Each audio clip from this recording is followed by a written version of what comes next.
जय हिंद, जय श्री राम मेरे भाइयों। आज मैं अपने सभी भाइयों के समक्ष भगवान श्री कृष्ण महाराज के लड्डू गोपाल श्री बाल गोपाल स्वरूप का एक किस्सा कहानी लेके आया हूँ। मेरे भाइयों, इस कथा के माध्यम से मैं आप सभी को ये बतलाऊंगा कि किस प्रकार सबसे पहली बार श्री कृष्ण महाराज के लड्डू गोपाल बाल स्वरूप की पूजा अर्चना और सेवा आरंभ हुई। मैं उम्मीद करता हूँ मेरे सभी श्री कृष्ण भक्त और सनातनी भाइयों को ये कथा बेहद पसंद आएगी। तो आइए भाइयों, शुरू करते हैं। जय श्री कृष्ण।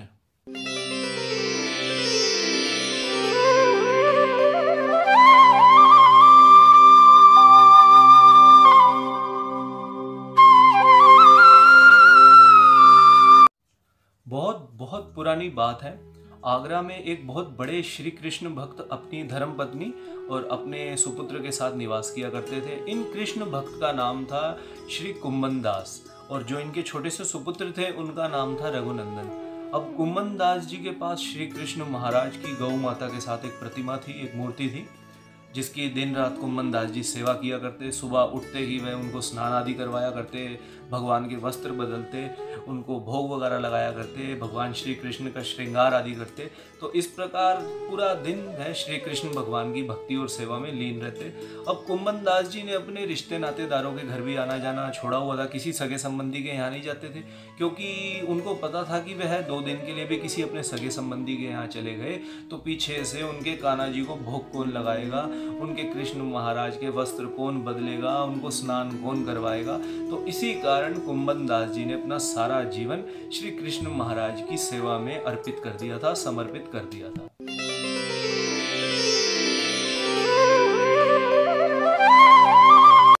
अब एक दिन वृंदावन का बड़ा धनी परिवार आगरा कुम्मन दास जी के निवास स्थान पर पधारा और वहां पहुंचकर कुम्मन दास जी से आग्रह करने लगा कि कृपया करके आप हमारे साथ हमारे निवास स्थान वृंदावन धाम चलिए और वहां चलकर श्रीमद् भागवत कथा का शुभारंभ कीजिए।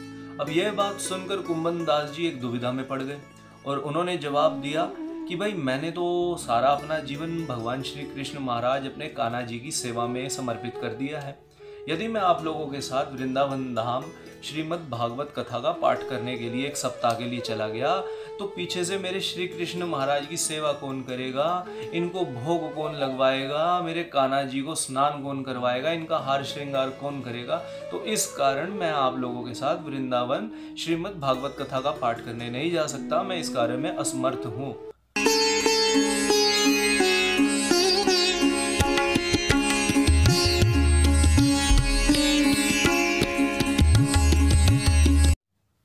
अब उस धनी परिवार ने एक तरकीब सोची और कुम्मन दास जी से उन्होंने कहा कि देखिए, हम आपको सुबह पाठ शुरू होने से पहले आपके निवास स्थान से ले जाएंगे और संध्याकालीन पाठ समाप्ति के बाद आपको आपके निवास स्थान पर छोड़ जाएंगे।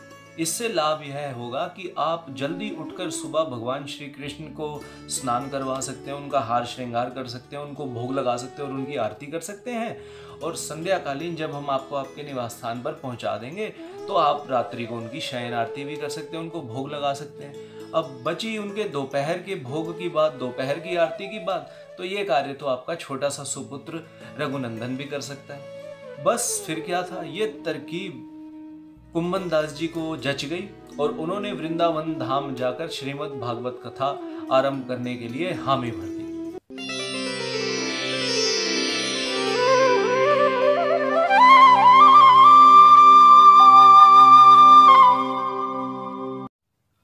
अब जी वृंदावन जाने का दिन आ गया। कुम्मन दास जी सुबह जल्दी उठकर भगवान श्री कृष्ण को स्नान करवाने लगे, उनका हार श्रृंगार किया, उनको भोग लगाया, उनकी आरती की और अपने पुत्र रघुनंदन को उन्होंने समझा दिया कि देखो बेटा, मैंने लड्डुओं का थाल तैयार कर दिया है, तुम ठीक दोपहर के समय भगवान को भोग लगा देना, मेरे कान्हा जी को लड्डुओं का भोग लगा देना। इतना कहकर कुम्मन दास जी वृंदावन के लिए रवाना हो गए। अब जी दोपहर का जब समय आया तो वह रघुनंदन अपनी पिता आज्ञानुसार लड्डुओं का थाल लेके कान्हा जी के सामने पेश हो गया और कान्हा जी को बोलने लगा कि आओ कान्हा जी, भोग लगाओ। अब वह तो बहुत छोटा सा बालक था, उसको लगा कि भाई सच में आके कोई ये लड्डू खाएगा। अब वो फिर कहने लगा कान्हा जी आके भोग लगाओ, भगवान आके भोग लगाओ, कृष्ण जी आके भोग लगाओ। जब उसने देखा कि कोई भोग ही नहीं लगा रहा तो वह छोटा सा नन्हा मुल्ला बालक जो है विलाप करने लगा, उसका दिल टूट गया, हृदय टूट गया। वो बहुत ज़ोर ज़ोर से विलाप करने लगा, बहुत मोटे मोटे आंसू बहाने लगा कि भाई कान्हा जी आप आ क्यों नहीं रहे, मेरे पिताजी ने तो कहा था आप आके भोग लगाएंगे, जल्दी से आओ भोग लगाओ, मैं भी भूखा हूँ, आप जब तक भोग नहीं लगाओगे मैं भी भोजन नहीं करूँगा। अब अपने इस छोटे से नन्हे मुन्ने भक्त का विलाप देख के भगवान श्री कृष्ण भक्त वत्सल से भी रहा नहीं गया, वह स्वयं प्रकट हुए और उन्होंने रघुनंदन के साथ बैठकर उन लड्डुओं का भोग लगाया और ये दोनों बालक सारे लड्डू उसी समय चट कर गए।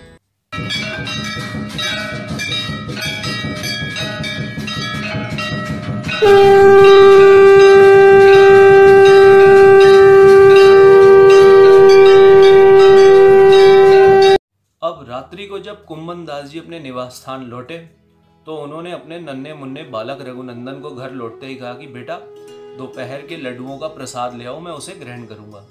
रघुनंदन जी ने तो जवाब दिया कि पिताजी लड्डू का प्रसाद तो बचा ही नहीं, सारा प्रसाद तो श्री कृष्ण स्वयं खा गए। अब ये बात सुनकर कुम्भन दास जी को लगा कि भाई बच्चा है, बालक है, दोपहर को तेज भूख लगी होगी तो ये लड्डू स्वयं ही ग्रहण कर गया होगा। पर भैया ये तो रोज की कहानी हो गई, रोज कुम्भन दास जी रघुनंदन को कहें भाई लड्डुओं का प्रसाद ले आओ और रघुनंदन का वही जवाब कि भाई सारे लड्डू तो श्री कृष्ण कान्हा जी आकर स्वयं खा गए। अब कुम्भन दास जी को लगा कि ये माजरा क्या है, मुझे स्वयं इस घटना का संज्ञान लेना चाहिए। अब एक दिन कमरे के पीछे जाके चुपचाप कुम्भन दास जी छुप गए और रघुनंदन जी रोज की तरह अपना लड्डुओं का थाल लेकर कान्हा जी के सामने खड़े हो गए। अब थोड़ी देर बाद कुम्भन दास जी देखते हैं कि कान्हा जी श्री कृष्ण स्वयं लड्डू गोपाल स्वरूप के अंदर, बाल गोपाल स्वरूप के अंदर उनके पुत्र रघुनंदन के साथ बैठकर सारे लड्डू खा रहे हैं। अब यह घटना देखकर तो कुम्भन दास जी की आंखों से आंसुओं की धारा बह गई, गंगा जमुना बह गई और वो भगवान के चरण स्पर्श करने के लिए जोर से हरे कृष्ण बोलते हुए दौड़े। लेकिन उनको वहाँ पहुँचते ही देखते ही भगवान अदृश्य हो गए और वहाँ जो शेष रह गई वह रह गई भगवान के लड्डू गोपाल श्री बाल गोपाल स्वरूप की सुंदर प्रतिमा। तो बस मेरे भाइयों यहीं से चलन शुरू हो गया भगवान के लड्डू गोपाल बाल गोपाल रूप की पूजा अर्चना और सेवा करने का।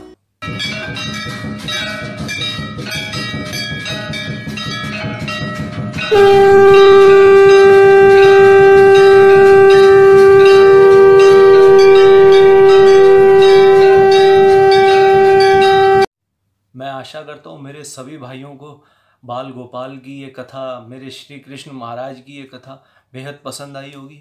मेरे भाइयों बाल गोपाल स्वरूप की भक्ति करने में, सेवा करने में जो आनंद प्राप्त होता है वैसा आनंद तो भैया पूरे ब्रह्मांड में आप लोगों को कहीं प्राप्त हो ही नहीं सकता। तो मेरे सभी भाइयों आप सभी श्री कृष्ण महाराज के लड्डू गोपाल रूप बाल गोपाल रूप की भक्ति में, सेवा में लीन हो जाओ। मेरे सभी देशभक्त भाइयों की जय हो। भारत माता की विजय की सदा कामना करो मेरे भाइयों। जय हिंद, जय श्री राम, जय श्री कृष्ण।